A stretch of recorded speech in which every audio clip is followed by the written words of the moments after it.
Hola, no. All the military. Hey, hello. Hi, everybody. I'm with my mom.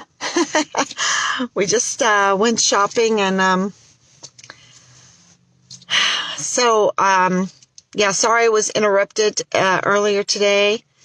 Had an important guest, and then something else just happened, and I thought it was very interesting, and I really needed to get on to share it with you.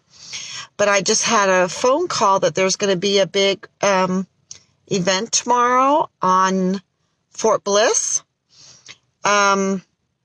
Media has been called in to meet with the military for a meeting. I heard that it is about Richard. It might be about these skeletal bones that were found that are not Richard. So I don't know. I don't know what is going to happen tomorrow, and it wasn't the military that called us to let us know that this event was going on. So I know that no cameramen are allowed, no phones are allowed, and I said that's normal.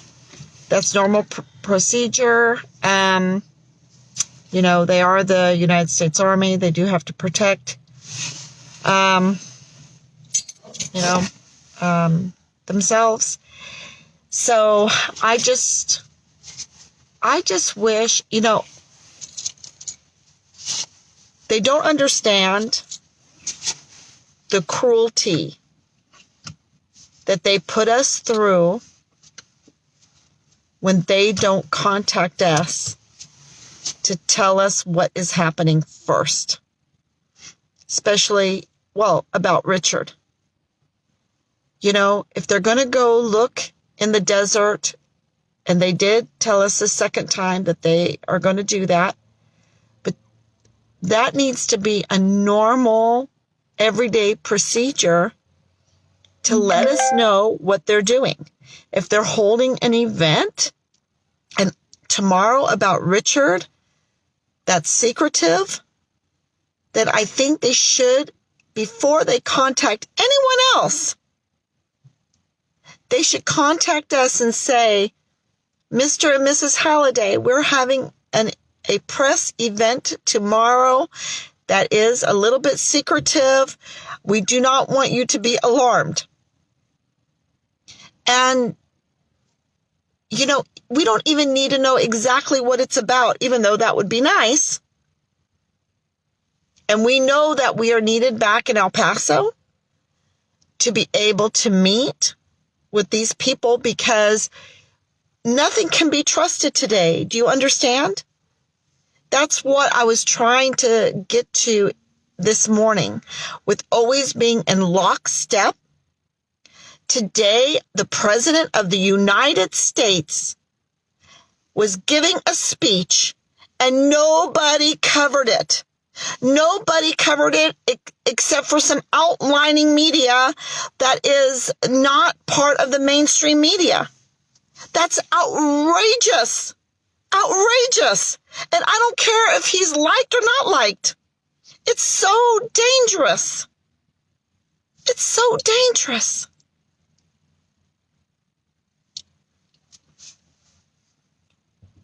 Y'all, we have to learn how to trust each other, because then we will not trust the system. We can't even trust Article 15s now that were meant to be something very helpful for commanders. Very helpful. But they've turned into a weapon because of our toxic culture. We have a mega toxic culture. Look at what they're doing to us. And the communications, and putting us in lockstep, putting us back into the Tower of Babel. I don't want to go into the Tower of Babel, where we all have to think alike, all have to look alike, all have to do the same thing. I don't want to do that. I love diversity. I want people to think differently and engage me and make me think and sharpen the things that I know and teach me different things. What are we doing? This communication block and everybody being so scared. You understand, they can't call me. They can't really have a meeting with me over Zoom or over Messenger or whatever, because there's no privacy anymore. There's no trust anymore. We have to meet in person. And I'm here trying to help my parents.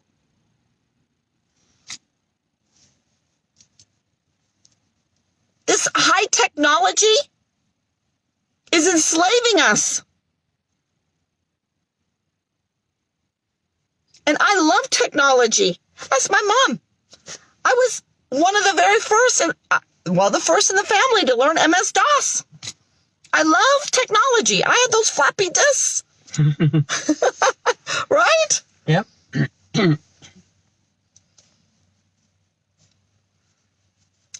I want to be able to communicate with people that know and can help me find Richard. And those people are the people in Richard's unit and the people that know Richard's unit very well. They know what happened to Richard. And everything else that I do is to keep this search vibrant, important, alive, because I know they know. And I don't know how long they're going to keep me doing this day in and day out to finally get enough moral courage to come out and tell us what happened to Richard. Because you do not go 36 days and then shake in your boots over one of your soldiers if nothing happened to them. Because at that point, he's a deserter. He's off the rolls. Why would any captain shake in their boots at a deserter, at a person that's off the rolls? Because Richard never deserted. He didn't go AWOL. He's missing. He vanished, and something happened to him, and it's probably something really bad. And that's why he's shaking in his boots. And for 173 days now, minus the 36, they have kept us in this very cruel search for our son.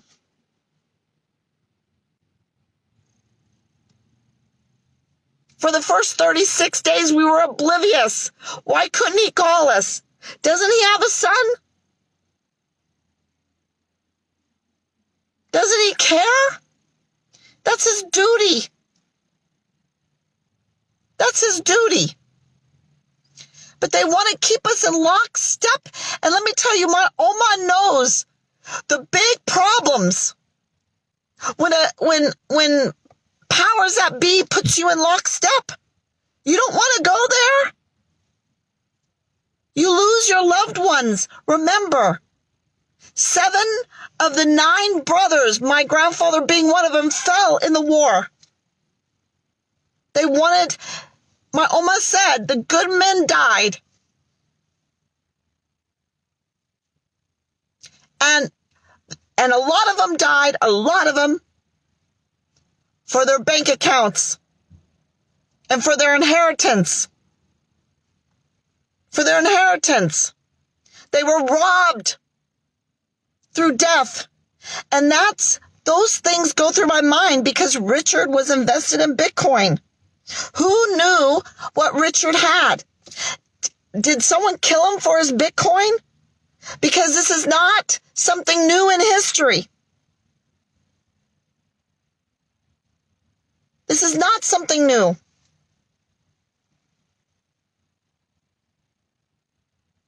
It's outrageous that we have to be put through this day in and day out.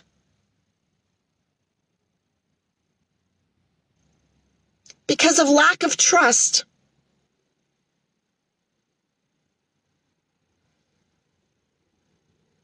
Yep. Yep.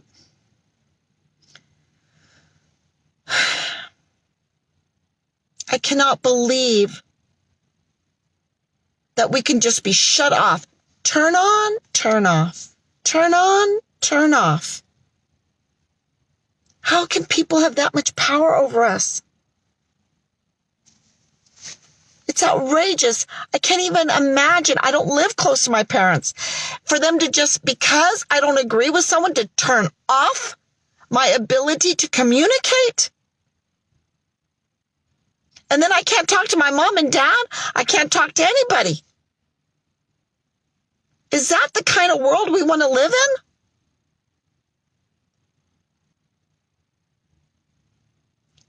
Do we want to live in a world where people can use the tools that have been given to them that for good and turn it into something so evil and use it to destroy volunteer soldiers? This is a really toxic culture, y'all.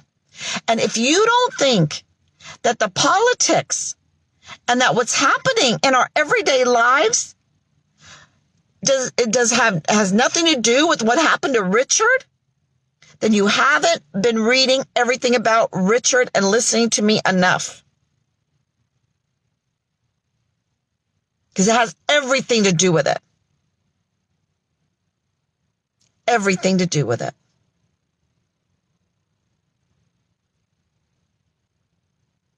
Yeah.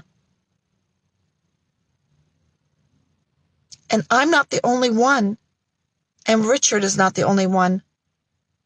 It's just that God has, for just such a time as this, God has placed the Halliday family and gave us the ability to be able to do this at this time. There's so many families that have long jobs and little kids and all of that. They would never be able to do this. And we have connections in the Army because Rob is a retired lieutenant colonel. For 30 years, he was in the Army. He started off as an E3, worked his way up through being a warrant officer, through being a lieutenant colonel. He knows what's going on. And we know people. And Richard's godmother, she spent her whole career with them. So, I can't even imagine what families that have to experience this and have no clue on how to help their child, their soldier, maybe their husband, their daughter, their wife. We would be derelict in our duty if we did not take on what God has given us right now. And I'm telling you, right now, this is way bigger than Richard. And it's because of those events we can't get information about Richard because everybody is shaking in their boots. Everybody's afraid to say anything, do anything, make the wrong step. Well, y'all, I'm not shaking in my boots. I'm putting my neck out there and I'm not shaking in my boots. I'm not going to let them intimidate us. I'm not going to let them make me so fearful that I will just pack up and go home and forget about my son. And I'm surely not going to forget to breathe.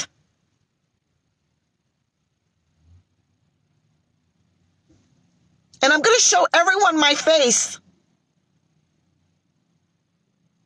I'm not a criminal, even though they could make me one really quick. We have so many laws. I could become a criminal in an instant. They could tell me I'm a criminal. They could tell that to Richard. They could use it all against us.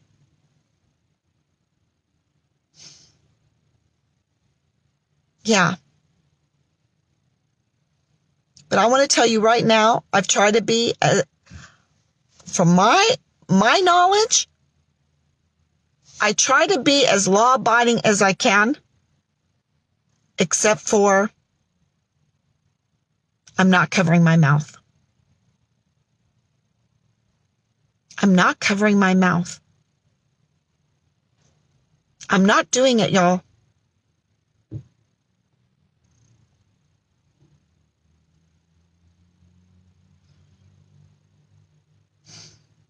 I'm not.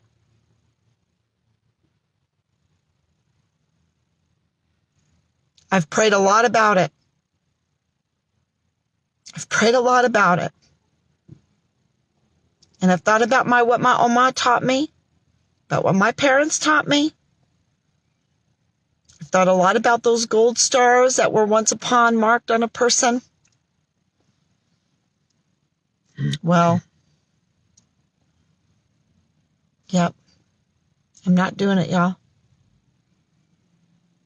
And maybe that's exactly how Richard felt, and it got him into trouble.